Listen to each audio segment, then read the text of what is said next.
মায়ের সন্তান কখনো মায়ের কাছে বড় হয় না, সে সব সময় ছোটই থাকে। আসসালামু আলাইকুম বন্ধুরা, কেমন আছেন সবাই? আশা করি ভালো আছেন। আপনাদের দোয়ায় ও ভালোবাসায় আমরাও ভালো আছি। তো আজকে আমার মেয়ের জন্মদিন, আর সে উপলক্ষে আমি পায়েস রান্না করব। মানে জন্মদিনের দিন পায়েস রান্না না করলে কি হয় বলেন?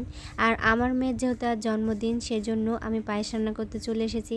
আর পায়েস রান্না করতে যা যা উপকরণ লাগে আমি সবগুলোই নিয়ে চলে এসেছি রান্নাঘরে রান্না করতে। এখানে পোলাওয়ের চাল নিয়েছি, বাদাম, কিশমিশ, খেজুর, চিনি, আমাদের বাড়ির গাছের একটা নারিকেল নিয়েছি, আর নিয়েছি দুধ। মানে দুধটা ফ্রিজে ছিল, ভিজাই রেখেছিলাম, সেই দুধ দিয়েই আজকে পায়েসটা রান্না করব।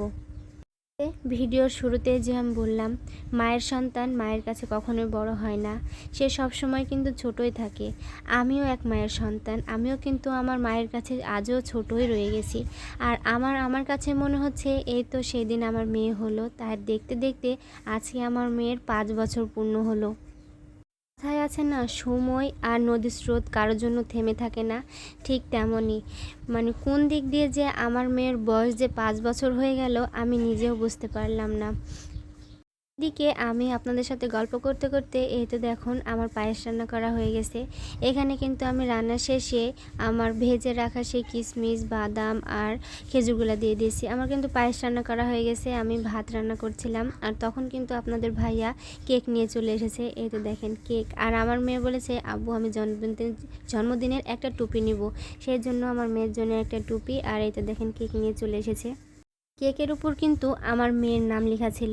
আমার মেয়ের ডাক নাম কিন্তু লাবণ্য, আর ওর পুরা নাম হচ্ছে হুমায়রা আক্তার লাবণ্য। সেই জন্য কেকের উপরে কিন্তু হুমায়রা শুভ জন্মদিন লেখা ছিল। কেকটা কেমন হয়েছে সবাই কমেন্টে জানাবেন।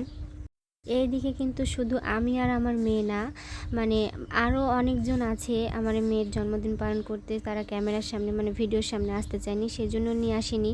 এখানে আমি কিন্তু আমার মেয়েকে কেকটা খুলে দিচ্ছি। আর এখানে কিন্তু জন্মদিনের তেমন একটা মানে আয়োজন করিনি, শুধু ঘরোয়াভাবে মেয়ের জন্য একটা কেক নিয়ে এসেছি, পায়েস রান্না করেছি, নিয়েই কিন্তু আমার মেয়ের জন্মদিনটা পালন করছি। আর এই তো দেখেন এখন কিন্তু আমার মেয়ে এই কেকটা কাটবে। আর এই যে দেখছেন এই ফুলঝুরিটা, এই ফুলঝুরিটা জ্বালাতে গিয়ে আমি একটু ভয় খেয়ে গেছিলাম, কারণ প্রথমে জ্বলছিল না, হঠাৎ করে জ্বলে উঠেছিল দেখে আমি একটু ভয় পেয়ে গেছিলাম। এই তো এখানে ফুলঝুরি জ্বালানো হয়ে গেছে। এবার আমার মেয়ে কেকটা কেটে আমিও আমার মেয়েকে খাইয়ে দিচ্ছিলাম, আমার মেয়েও কিন্তু আমাকে খাইয়ে দিচ্ছিল। আর কেক খাওয়া দাওয়া শেষে কিন্তু আমি সবাইকে পায়েস দিচ্ছিলাম খেতে। তো মেয়েটার জন্য সবাই দোয়া করবেন, সে যেন সুস্থ থাকে, ভালো থাকে। আর মা বাবারই তার সন্তানকে নিয়ে অনেক আশা থাকে, স্বপ্ন থাকে, সেগুলো যেন আল্লাহ তাআলা পূরণ করে। তো দেখেন আমাদের কেক খাওয়া হয়ে গেছে, এবার পায়েস খাওয়ার দাওয়ার পালা। এই তো আমি এখানে আমার ননদকে, তারপর লাবণ্যর আব্বুকে, আপনাদের ভাইয়াকে, সবাইকে কিন্তু এখানে আমি পায়েস খেতে দিচ্ছিলাম। আজকের ভিডিও পর্যন্ত, সবাই সুস্থ থাকবেন, ভালো থাকবেন, আল্লাহ হাফেজ।